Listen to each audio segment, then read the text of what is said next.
안녕하세요. 이임숙입니다. 4, 7세보다 중요한 시기는 없습니다. 에서 우리 유아기 4살에서 7살 아이들을 어떻게 가르치고 키울 것인가에 대한 이야기를 합니다. 4살 정도면은 공부를 시작을 하죠. 한글, 수학, 영어 가르치시잖아요. 그래서 엄마 아빠는 무엇을 어떻게 가르칠 것인가에 대해서 굉장히 많이 고민하고 계실 거예요. 그런데요, 진짜로 부모님이 아이에게 공부를 제대로 가르치기 위해서는 꼭 가져야 할 부모의 공부 리더 능력이 있습니다. 예, 우리가 뭔가를 좀 이렇게 가르치고 이끌어 주려면은 내가 어떻게 가르치면 더 효과적으로 아이가 싫어하지 않고 짜증내지 않고 재밌어 하면서 잘 따라올 수 있을까를 고민을 해야 되는 거죠. 그런데 그런 능력을 가졌는지 안 가졌는지 우리가 잘 알 수가 없잖아요. 혹시 부모님은 공부를 난 열심히 하지 않았는데 그래도 우리 아이는 열심히 잘 가르쳐야겠다 이런 마음이 생기신다면요, 먼저 공부 리더 능력을 점검을 해보셔야 돼요.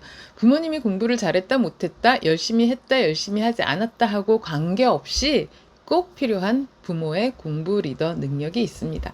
자, 제가 몇 가지 상황을 제시를 할 건데요. 이때 어떻게 하면 아이가 짜증내지 않고 해야만 하는 공부를 거뜬하게 해낼 수 있게 도와줄 수 있는가, 바로 이 지점에 있습니다. 자, 제가 한번 상황을 말씀드려 볼게요. 자, 아이한테 수학 가르치시잖아요. 숫자도 가르치고 수세기 놀이도 합니다. 이렇게 숫자를 가르쳐 가면서 수세기 놀이를 해요. 아이들 블럭놀이 할 때도 하나 둘 셋 넷, 예, 수세기도 하고요. 뭐 사탕을 줄 때도, 과자를 먹을 때도 숫자에 익숙해질 수 있게끔 하시잖아요. 그런데 부모님은 열심히 수세기 놀이를 하는데 아이는 짜증내고 온몸을 비틀고 숫자 세기 싫어한다면, 혹은 학습지로 시작하시는 분들 있으시죠. 또 그 시중 문고에 나가면은 4세형, 5세형, 6세형, 7세형, 예, 이렇게 문제집으로 나와 있는 것도 있잖아요. 그런 걸 이제 좀 해보면 좋겠다 싶어서 사다가 아이한테 건네줬더니 아이가 하기 싫어해요. 이럴 때 우리 아이가 그 과제를 좀 즐겁게 할 수 있게 하는 방법이 있으신지요? 한글을 가르칠 때도 마찬가지입니다. 요즘 그 아이들 한글 교재는 뭐 성긋기부터 색칠하기, 스티커 붙이기도 있잖아요. 아이들이 스티커 붙이기는 되게 좋아하는데 정작 글자를 짚어가면서 따라 읽기를 시킬 때는 전혀 관심이 없어요. 또 우리 한글 가르칠 때 한글의 자음과 모음의 원리를 그대로 적용해서 가르치는 게 정말 훌륭한 가르침의 방법이라 기역, 니은, 디귿 이렇게 읽어주는 것도 열심히 하시고, 또 아야, 어여, 오요, 우유, 으, 이 모음 읽기도 열심히 하시고, 그걸 또 조합해서 가갸, 거겨, 고교, 구규, 극기. 네, 정말 엄마 아빠는 열심히 하지만 아이는 관심이 없어요. 이럴 때 우리 아이가 어떻게 좀 더 관심을 보일 수 있게 하는가, 바로 그 능력이 부모의 공부 리더 능력입니다. 어떠세요? 아, 요럴 때 나는 요렇게 하면은 우리 아이가 잘 따라옵니다 라는 방법이 떠오르신다면 아마 우리 아이의 공부를 즐겁고 재밌게 가르치실 준비가 되셨을 거예요. 그런데 만약 그럴 때 어떡하지? 예.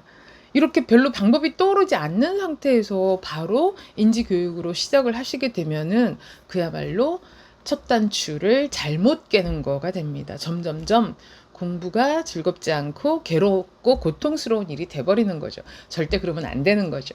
책을 읽을 때도 마찬가지예요. 부모님은 책을 정말 열심히 읽어주시지만 아이는 듣는 등 마는 등 하고 딴 데 가서 다른 장난감 갖고 놀거나 엄마가 읽어주려는 책을 막 덮어서 갖다 놓으려고 해요. 네, 이런 아이도 있습니다. 자, 이럴 때는 또 어떻게 하면 좋을까? 자, 우리가 앞으로 알아가야 될 거는 바로 이런 부분이라는 생각이 들어요. 제가 4, 7세보다 중요한 시기는 없습니다. 이 책에 부모에게 꼭 필요한 공부 리더 능력 5가지를 설명드리고 있어요.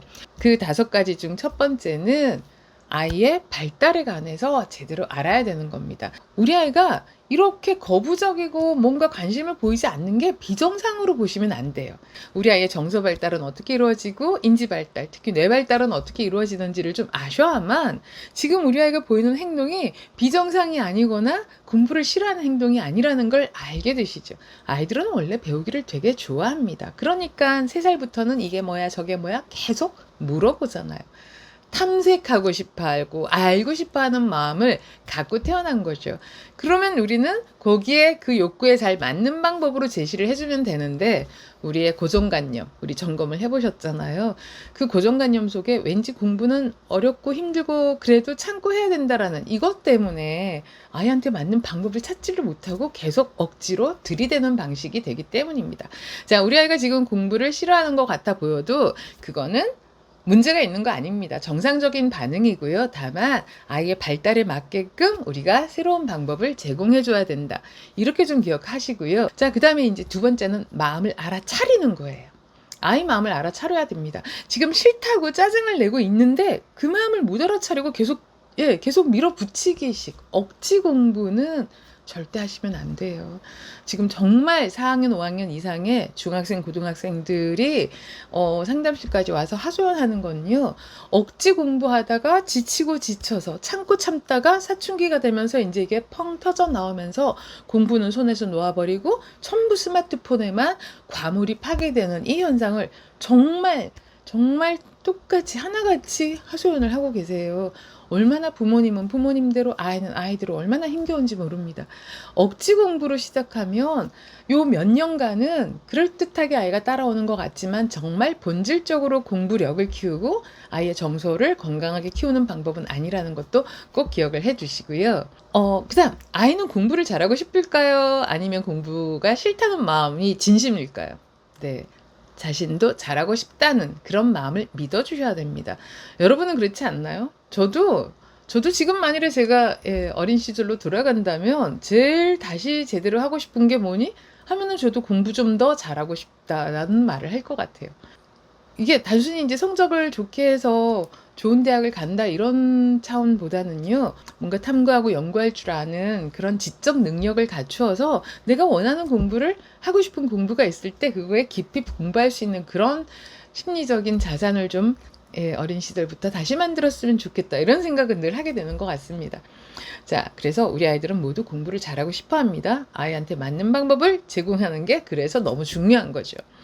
그래서 우리 아이는 공부 안 해도 괜찮아요. 공부 때문에 아이 스트레스 주고 싶지 않아요. 라고 말씀하시는 분들, 이건 아이의 발달과 아이의 진심, 아이가 정말로 바라는 것에 대해서 조금 잘 모르고 하시는 말씀이세요. 이 공부라는 게 전과목 올백점 받는 이게 아니고요. 내가 좋아하는 과목에서는 최고의 역량을 발휘해서 가끔은 최고가 되고 싶은 이런 열망은 누구나 갖고 있다. 이렇게 이해하시면 좋을 것 같고요. 그 다음에 그래서 제가 계속 방법 얘기하는데요. 우리 아이가 즐겁게 몰입할 수 있는 공부 방법을 부모님도 찾고 배우시고 또 아이한테 제공해 줄 알아야 됩니다. 그리고 또 한 가지 다섯 번째는요. 대화 능력이에요. 우리가 왜 정서를 돌보는 대화에 대해서는 굉장히 많이 배우시잖아요. 마음 읽어준다, 공감한다, 경청한다. 다 정말 정서를 돌볼 때 하는 대화인데요. 이걸 왜 공부할 때는 써먹지 않으십니까? 네. 공부할 때 정말 필요해요. 왜? 공부할 때가 더 힘이 드니까. 내가 모르는 거를 맞닥뜨렸을 때 우리는 기분이 되게 나빠지죠.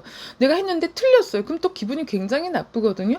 그럴 때 제대로 마음을 읽어주고 아이의 스트레스를 풀어주고 또다시 아이가 의욕을 가지고 한 번 더 도전할 수 있게 하는 그런 대화법을 아셔야 합니다. 네, 이런 준비가 되셨다면은 부모님의 아이 공부를 도와주는 공부 리더 능력이 잘 갖추어져 있다고 볼 수 있습니다. 근데 제가 이렇게 5가지 말한다고 해서 저도 처음부터 5가지를 다 잘할 줄 알았던 거 절대 아니고요. 제가 지금 알고 있는 걸 저희 아이의 4, 7세 때 정말 다 알지 못했습니다. 아주 조금밖에 몰랐어요, 저도.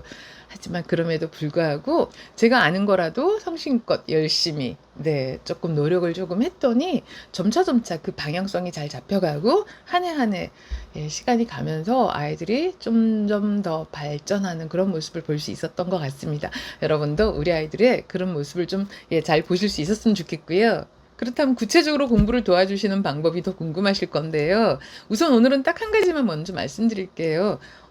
책 읽어주실 때 아이가 딴짓을 합니다. 이럴 때 어떻게 하면 좋을까에 대한 겁니다. 자, 아이가 고른 책, 그것도 이제 엄마 아빠가 고른 책이 아니라 아이가 직접 고른 책을 읽어준다 해도요, 아이들은 또 관심 안 보이잖아요. 그럴 때 그럼에도 불구하고 아이들 귀는 열려 있어요. 그래서 알았어. 너는 너가 놀고 싶은 거 놀아. 엄마는 이거 계속 읽어야지 하고 그냥 재밌게 읽어주세요. 천천히. 너무 빠른 속도 말고요. 천천히 약간 뉘앙스를 조금 살려서. 그래서 한 장 읽고 두 장 읽잖아요. 근데 이제 이야기는 보통 기승전결로 가면서 클라이막스로 향하잖아요. 그래서 책을 읽어주시다가 바로 그 클라이막스 직전에 딱 한번 멈춰보세요. 멈추고 가만히 계셔보세요. 아이가 갑자기 엄마 왜 안 읽어? 엄마 계속 읽어주세요. 이런 말을 하게 됩니다. 정말이에요. 굉장히 많은 대부분의 아이들이 그 반응 보이거든요.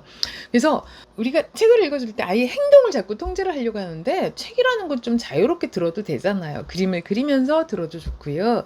블록놀이를 하면서 들어도 좋은 게 이야기 듣기예요. 책을 읽어주는 것보다 더 좋은 게 이야기 들려주기라고 하거든요. 뭔가를 할 때 이야기로 들려준다라는 개념을 갖고 계신다면은 아이 행동 하나하나를 통제하느라고 공연한 불필요한 갈등을 불러일으키진 않으셔도 될 것 같습니다. 이렇게 좀 편안하게 한다면은 아이가 책 읽어주는 시간을 더 좋아하게 되고 그 과정을 통해서 혼자 스스로도 책을 잘 보는 그런 아이로 성장하게 될 것 같습니다.